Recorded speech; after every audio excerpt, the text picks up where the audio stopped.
Daily. Taste the Daily. ఏపీలో free bus scheme grand success అయింది. రాష్ట్రంలో ఎక్కడ చూసినా బస్సులు జనాలతో కిటకిటలాడుతున్నాయి. ఏదైనా గుర్తింపు కార్డు చూపించి ప్రయాణం చేసే మహిళలకు 0 టికెట్ ఇస్తున్నారు. ఆ మొత్తాన్ని ప్రభుత్వం భరిస్తుంది. అయితే ఫ్రీ బస్ స్కీమ్ భారమంతా మరో శాఖపై పడుతుందా? పూర్తిగా ఆదాయం తగ్గడంతో అధికారులు తలలు పట్టుకుంటున్నారా?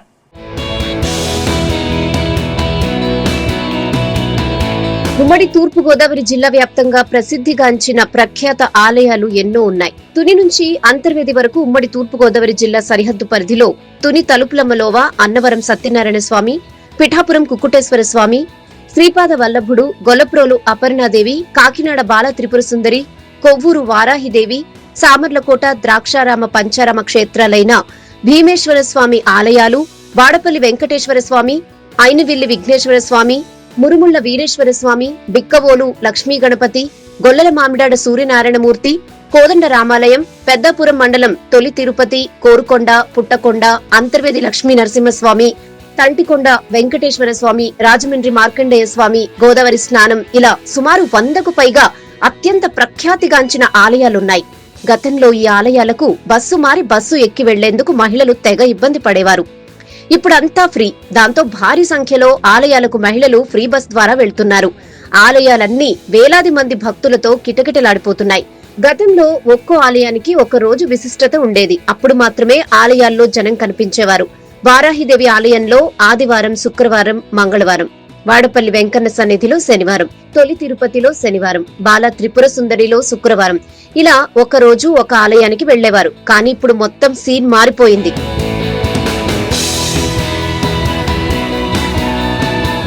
ఇప్పుడు అలా కాదు. వారికి ఖాళీ దొరికితే చాలు చుట్టుపక్కల మహిళలంతా కలిపి బస్సు ఎక్కేస్తున్నారు. ప్యాకేజ్ టూరిజం కింద ఒకే రోజు 4-5 ఆలయాలు తిరిగొస్తున్నారు. ఆలయాలకు వెళ్లిపోతున్నారు. ఉచిత దర్శనం చేసుకుంటున్నారు. ఈ అన్ని ఆలయాల్లో ఉచిత భోజన వసతి కూడా ఉంది. అక్కడే భోజనాలు చేస్తున్నారు. తిరిగి బస్సు ఎక్కి ఇళ్లకు చేరుకుంటున్నారు. ప్రస్తుతం అన్ని ఆలయాల్లో వేల సంఖ్యలో భక్తులు కనిపిస్తున్నారు. కానీ ఆదాయం మాత్రం పెరగడం లేదు.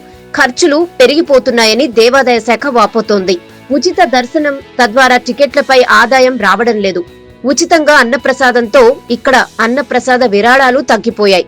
అటు శీఘ్ర దర్శనానికి పెట్టిన కౌంటర్లలోకి ఎవరూ వెళ్లడం లేదు. టికెట్లు కొనడం లేదు. వారికి ఉచితంగా ప్రసాదం ఇవ్వాలి. ఇన్ని సౌకర్యాలు కల్పించినా హుండీల్లో ఆదాయం మాత్రం రావడం లేదని వాపోతున్నారు.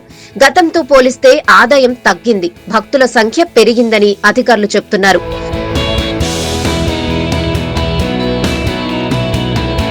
ప్రస్తుతం దేవీ నవరాత్రి మహోత్సవాలు సమీపిస్తున్నాయి.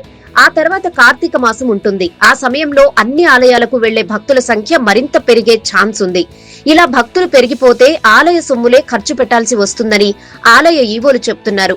పైగా 23.5% ఆదాయాన్ని ప్రతి ఆలయ ఆదాయం నుంచి common good fund, contribution, audit fund, అర్చక వెల్ఫేర్ ఫండ్ కింద ప్రతి ఏటా ప్రభుత్వానికి చెల్లించాలి.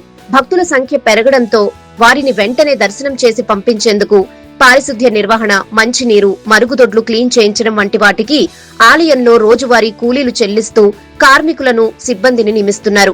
ఇది అదనపు వ్యయంగా మారింది. పైగా ఇలాంటి ఖర్చులకు ప్రీ ఆడిట్ లో ఆడిటర్లు అభ్యంతరాలు పెడుతున్నారు. దాంతో తమ జేబుల్లో పైసలు ఖర్చు పెట్టాల్సి వస్తుందని ఈవోలు వాపోతున్నారు.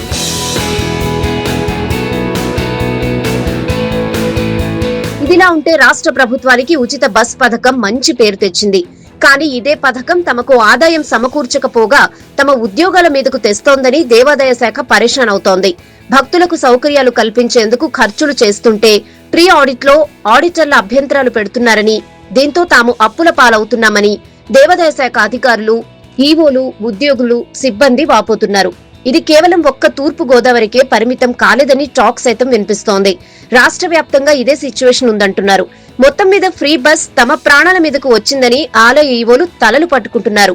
మహిళలు మాత్రం కూటమి ప్రభుత్వం తమకు మంచి దైవ దర్శనం కల్పిస్తోందని, ఇతర అవసరాలకు బస్సులు ఎక్కకపోయినా ఆలయాలు సందర్శించి భగవంతుని దర్శించుకునే అవకాశం కల్పించిందని హర్షం వ్యక్తం చేస్తున్నారు. హిందూ ధార్మిక సంఘాలు కూడా దీనిపై హర్షం వ్యక్తం చేస్తున్నాయి.